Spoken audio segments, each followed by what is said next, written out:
नमस्कार। जय जगन्नाथ। आज आम श्रीमद् भागवतर आउ एक कथा जानिबा।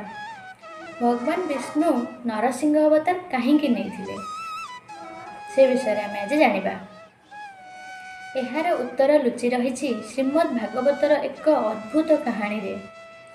दैत्यराज हिरण्यकशिपु कठोर तपस्या कर ब्रह्मांगठारू एमिति वर पाइथिले जे से ना मनीष द्वारा ना पशु द्वारा ना दिन रे ना राति ना घर भितर ना बाहर ना कौन अस्त्र रे मरिबे।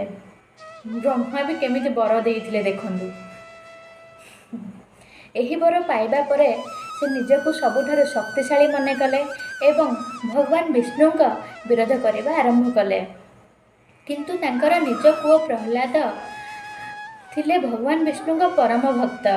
बारंबार जंत्रणा देले मध्य प्रहलाद केबे भगवान को नाम छाड़िले नाही।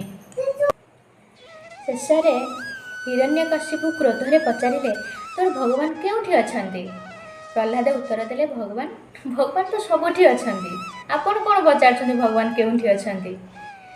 यह शुणी हिरण्यकशिपु गोटे स्तंभ को आघात कले।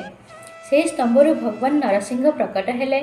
ना संपूर्ण मनीष ना संपूर्ण सिंह संध्या समय रे घरर द्वार पाखरे निज कोଳରେ बसाई कौनसी अस्त्र नुहे बरं नख साहाय्य हिरण्यकशिपु को वध कले। एपरी भावरे ब्रह्मांक वरदान सम्मान मध्य रहिला एवं निज भक्त प्रहलादंक भगवान रक्षा भी कले। यही कथा हमको शिखाए जे सत्य भक्ति और अटल विश्वास थिले भगवान निश्चय निज भक्त को रक्षा करेंगे। आमे भगवान को देखि पारू बा न पारू, भगवान तो विश्वास करुछंती ना, दुख कहीं करिबा, भगवान निश्चय अछंती आ रक्षा भी करेंगे। जय जगन्नाथ। नमस्कार।